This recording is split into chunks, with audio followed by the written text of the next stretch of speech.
Olá, hoje é quarta-feira, 20 de maio de 2020. E é preciso ter muito ânimo para enfrentar o que a gente vai conversar aqui.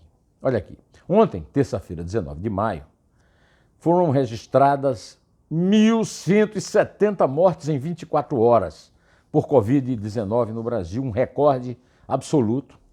E mais, o país está em terceiro lugar em número de casos e o presidente dos Estados Unidos, Donald Trump, disse numa entrevista coletiva na Casa Branca que cogita proibir o trânsito entre o Brasil e os Estados Unidos para evitar que bons cidadãos americanos sejam infectados por brasileiros.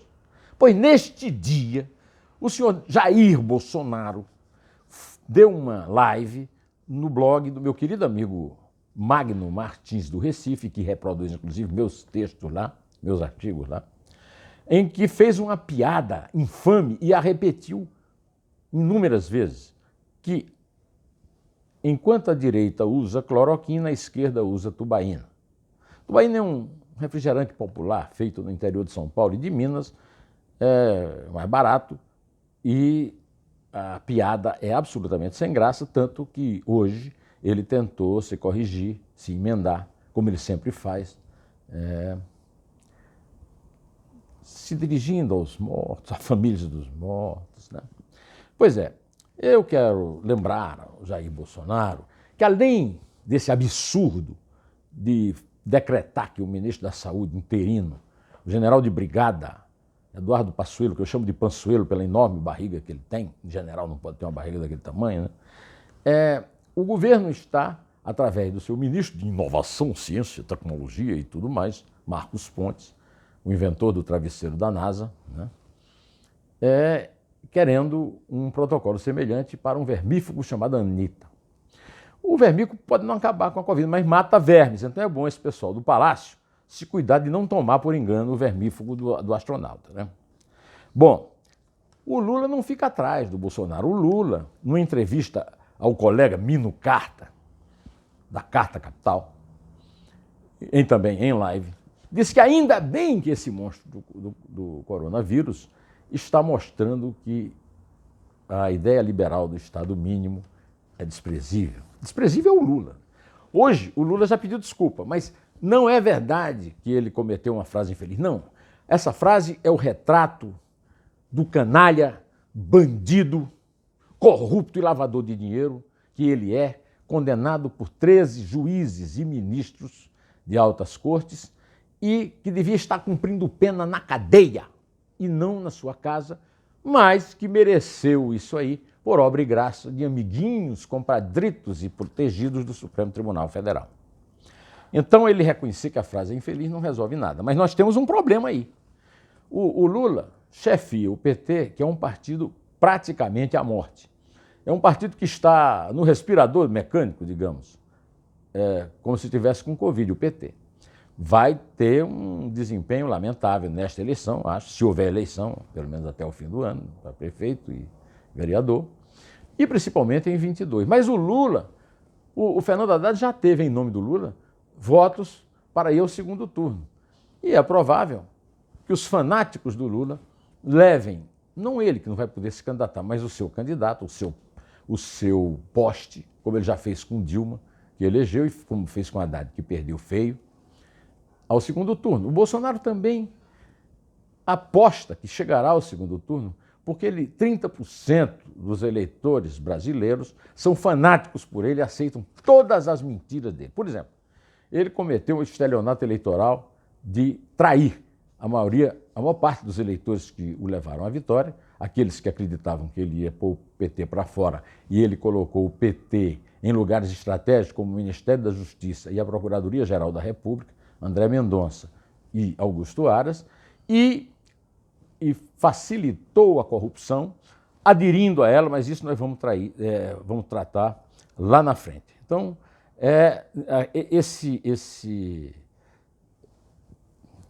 as forças democráticas não estão tendo força para tirar o genocida Jair Bolsonaro da presidência da República. Dificilmente terão força para apresentar um candidato que fuja a essa dicotomia, e será o fim da desgraça, o pior fim da pandemia e da recessão, ter, no segundo turno, Lula contra Bolsonaro. Votar em quem? Pois bem, a verdade é que estamos aí diante de um caso em que o Bolsonaro está sendo protegido por Augusto Aras. Ontem, o número 2 da Polícia Federal, promovido, quer dizer, demitido para cima pelo novo diretor, colocado pelo Bolsonaro, já disse em depoimento à Polícia Federal, que ele pediu para fazer de novo, que ele foi cogitado pessoalmente pelo Alexandre Ramagem, que o Bolsonaro queria fazer diretor-geral, para ser esse cargo que ele está ocupando. Ou seja, só isso já confirma a interferência política do Bolsonaro, né?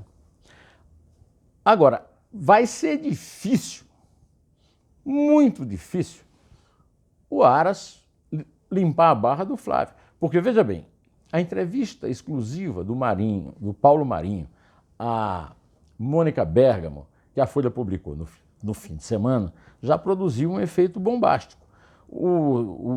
A história provecta do advogado de confiança do Bolsonaro é uma prova de estelionato eleitoral da pior espécie. O Bolsonaro, que se diz adversário do fundão, inventou o fundão e usou, o Flávio Bolsonaro, como presidente do PSL no Rio, usou R$400 mil do fundão eleitoral, dinheiro público, para pagar um advogado particular da família, que é o senhor Vitor Granado Alves, que é um dos 3, então, assessores do Flávio, que foram ao encontro do policial bolsonarista que vazou a história do Fabrício Queiroz na frente da sede da Polícia Federal, lá na Praça Mauá, conforme o relato de Paulo Marinho. Paulo Marinho está depondo agora na Polícia Federal do Rio e esse advogado já escreveu para a Polícia Federal se escusando de não poder depor por questão de ética de advogado. Eu espero que a Ordem dos Advogados do Brasil não aceite esse tipo de desculpa e que esse petista que está lá na presidência, o doutor Felipe Santa Cruz, impeça o que se faça. Nesse caso, o Flávio merece sofrer impeachment como senador, né? O mesmo episódio dos advogados blindados do Adélio Bispo, que esfaqueou o Bolsonaro em Juiz de Fora, às vésperas do primeiro turno da eleição. Pois bem, a verdade é que é difícil acreditar num inquérito bem feito, porque o Fabrício Queiroz, por exemplo, foi denunciado em 2018, estamos em 2020 e até hoje ele não foi depor. Será que o Ministério Público do Rio tem como explicar isso? Isso porque o Bolsonaro não fez o que queria, né? Teve que nomear um diretor lá, um superintendente lá do Rio, que não é nenhum fanático por ele, né? Bom, o outro estelionato eleitoral da pior categoria está sendo cometido hoje com a nomeação do Amarante Pinto, que não é meu parente, no Fundo Nacional de Desenvolvimento da Educação, a superteta da corrupção, que substitui os empreiteiros dos governos do PT pela impressão de livros didáticos. Esse doutor aí é um borra-botas, é um puxa-saco do Valdemar Boy, né, o dono do Partido Liberal. E foi lá, levado lá pelo líder, como é que chama ele? Wellington Roberto, do meu estado, da Paraíba, que na infância aprendeu a ser, digamos, malandrinho, ao usar aquele furador de saco para tirar 5 quilos de cada saca de açúcar que o pai vendia no dia seguinte. Ele e os irmãos passavam a noite furando o saco para tirar açúcar, né?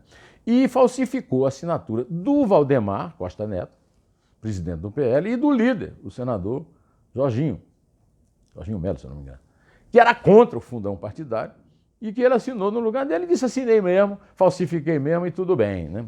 Essa gente é que compõe o centrão que está apoiando o Bolsonaro para evitar que ele seja autorizada autorizado o processo no Supremo ou o impeachment no Senado. É a volta dos que não foram e a prova de que o Bolsonaro nunca saiu do centrão. Ele é um dos que não foram, né? E enganou um bando de tontos.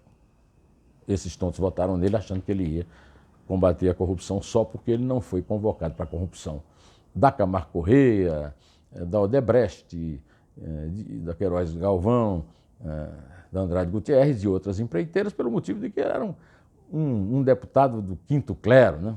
Super baixo clero, e que não afetava em nada a produção de lei, né?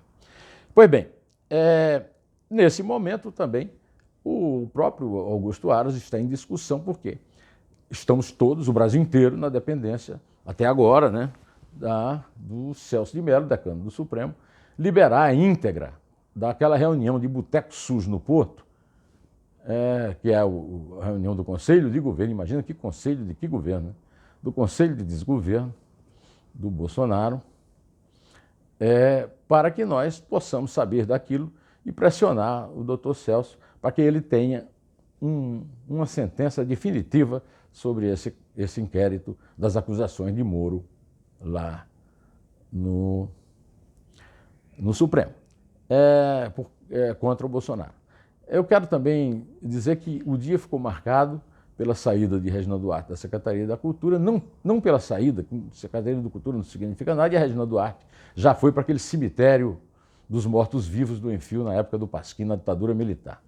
Acontece que o presidente e ela o presidente distribuiu na sua rede, ela e ele morrendo de rir, e ela saiu com a Carla Zambelli, que agora diz que é a manda-chuva lá da área cultural do governo Bolsonaro e a responsável pela articulação do Congresso, imagine só.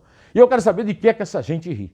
Eu sei, por exemplo, que essa gente não deve estar rindo da morte de João Pedro, um menino de 14 anos, assassinado numa operação completamente inexplicável da Polícia Federal, com a Polícia Civil do Rio e com cobertura aérea da Polícia Militar para